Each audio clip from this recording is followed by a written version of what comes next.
Hello students, NCERT maths class 9 में आपका स्वागत है। आज इस वीडियो में हम लोग अध्याय 1 यानी कि संख्या पद्धति नंबर सिस्टम शुरू कर रहे हैं।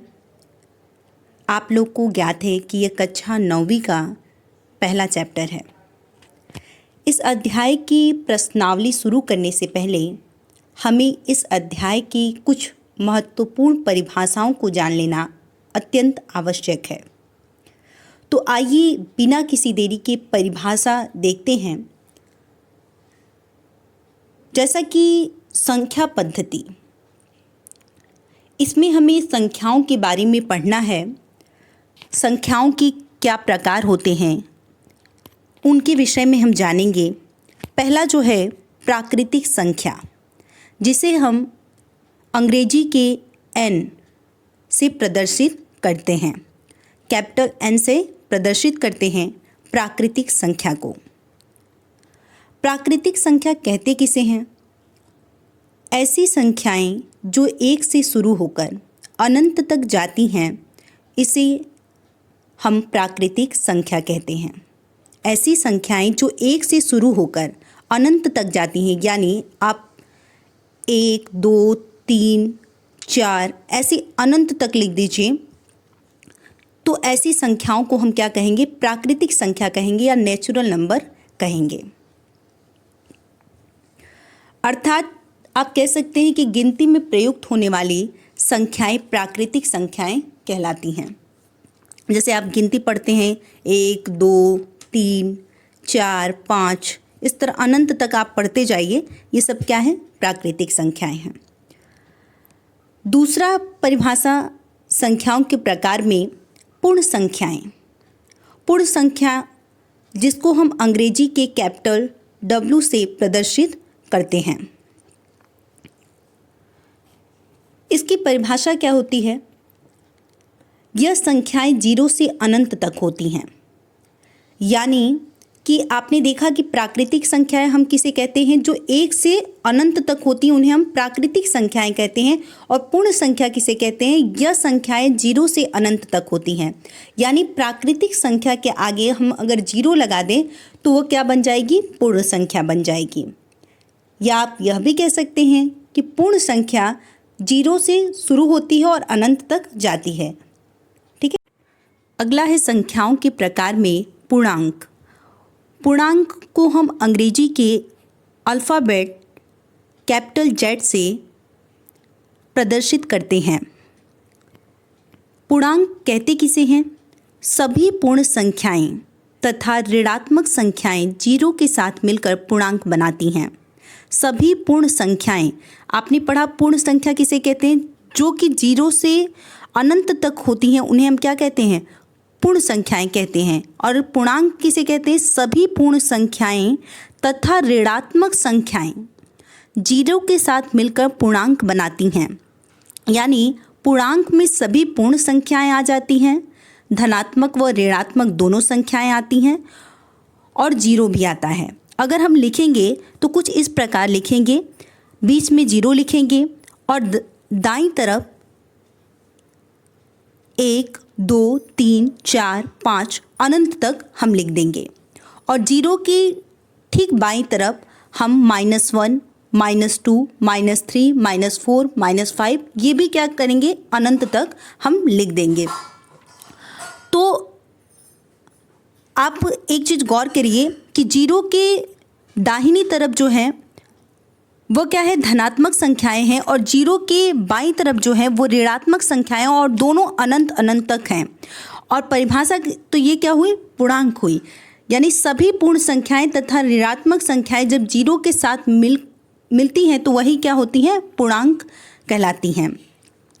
पूर्णांक जो होते हैं वो 2 प्रकार के होते हैं, धनात्मक पूर्णांक और ऋणात्मक पूर्णांक।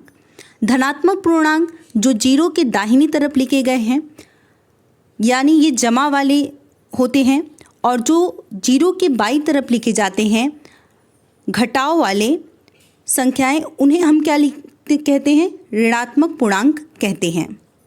संख्याओं के प्रकार में अगली जो परिभाषा है वह है अभाज्य संख्याएं। अभाज्य संख्याएं हम किसे कहते हैं? एक से बड़ी वे प्राकृतिक संख्या जो एक या स्वयं के अलावा किसी और से विभाजित न हो उसे हम अभाज्य संख्या कहते हैं। देखिए, कहने का तात्पर्य यह है कि एक से बड़ी वे प्राकृतिक संख्याएं जो एक या स्वयं के अलावा किसी और से विभाजित न हो, यानी सिर्फ एक के पहाड़े में आए या खुद के पहाड़े में आए। जैसे उदाहरण के लिए हमने दिया है 2, 3, 5, 7, 11। अब हम इसको समझ लेते हैं। जो 2 है वह क्या होता है? एक के पहाड़े में आएगा। अगर हम एक का पहाड़ा पढ़ें तो एक के कायम एक, एक दुना 2, तो एक के पहाड़े में 2 आया और स्वयं 2 के पहाड़े में 2 आता है। तो ऐसी ही संख्याएं जो कि एक से बड़ी भी हैं और एक से ही विभाजित होगी या स्वयं से विभाजित होगी, इसके अलावा किसी से नहीं विभाजित होगी, ऐसी ही संख्याओं को हम क्या कहते हैं? अभाज्य संख्याएं कहते हैं। इसी प्रकार 3 भी आप देख लीजिए। 3 जो है वह एक से बड़ी भी है और यह एक से विभाजित होगी और स्वयं से विभाजित होगी, इसके अलावा यह किसी अन्य संख्या से विभाजित नहीं होगी। यानी आप सिंपली जान लीजिए कि जो एक के पहाड़े में आए या स्वयं अपने ही पहाड़े में आए, ऐसी संख्या को हम अभाज्य संख्या कहते हैं। देखिए, इसकी अगली कड़ी में हम देखते हैं भाज्य संख्याएं। भाज्य संख्याएं क्या होती हैं? एक से बड़ी वे प्राकृतिक संख्या जो एक या स्वयं के अलावा किसी और से विभाजित हो जाए। एक से बड़ी वे प्राकृतिक संख्या जो एक या स्वयं के अलावा किसी और से भी विभाजित हो जाए उसे हम क्या कहते हैं? भाज्य संख्याएं कहते हैं। जैसे 4 अगर आप देखेंगे तो ये एक के पहाड़े में तो आएगा ही, साथ में 4 खुद के भी पहाड़े में आएगा और 2 से भी यह विभाजित हो जाएगा। 2 से भी यह विभाजित हो जाएगा, इसलिए यह क्या कहलाएगा? भाज्य संख्याएं कहलाएगी। इसी प्रकार से 16 है, यह 1 के भी पहाड़े में आएगा, 2 के भी पहाड़े में आएगा और 4 के भी पहाड़े में आएगा और 8 से भी यह विभाजित हो जाएगा। तो परिभाषा क्या कहता है? एक से बड़ी वे प्राकृतिक संख्या जो एक या स्वयं के अलावा किसी और से भी विभाजित हो जाए उसे हम भाज्य संख्या कहते हैं। हमने उदाहरण के तौर पर भी आपको समझा दिया। अगली जो परिभाषा है वह है संख्याओं के प्रकार के अंतर्गत परिमेय संख्याएं। परिमेय संख्याओं को हम अंग्रेजी के अल्फ़ाबेट कैपिटल Q से प्रदर्शित करते हैं। संख्याओं के प्रकार में परिमेय संख्या जो है यह आपका एक महत्वपूर्ण बिंदु है, इसलिए इसे ध्यान से आप देखेंगे, क्योंकि जब आप इस चैप्टर को पढ़ेंगे तो परिमेय संख्याएं से आप परिचित होंगे। इसलिए अगर आप पूर्व परिचित होंगे तो आपको इस चैप्टर को सॉल्व करने में आसानी होगी। तो आइए देखते हैं परिमेय संख्याएं।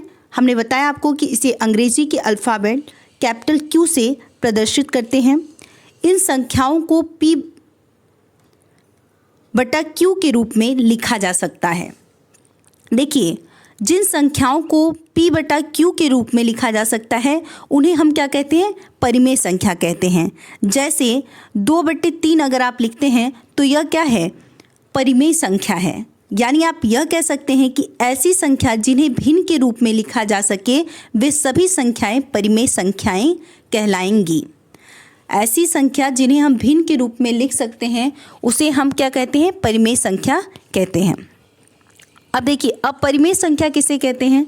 वे संख्याएं जिन्हें P/Q के रूप में नहीं लिखा जा सकता उसे हम अपरिमेय संख्या कहते हैं। जिन्हें P/Q के रूप में नहीं लिखा जा सकता उसे हम क्या कहते हैं? अपरिमेय संख्या कहते हैं। तो अपरिमेय संख्या का सबसे अच्छा उदाहरण क्या है? पाई है। अब आप कहेंगे कि पाई को के मान को तो आप P/Q के रूप में लिखते हैं 22/7, पर आप ये जान लीजिए कि जो पाई का मान है वो 22/7 नहीं होता है, बल्कि हम इसे लगभग मान लेते हैं, ठीक है? या √2, √3 ये सब क्या है? P/Q के रूप में नहीं लिखा जा सकता है, इसलिए यह अपरिमेय संख्या का उदाहरण है। अगला है वास्तविक संख्याएं। वास्तविक संख्याएं संख्याओं के प्रकार का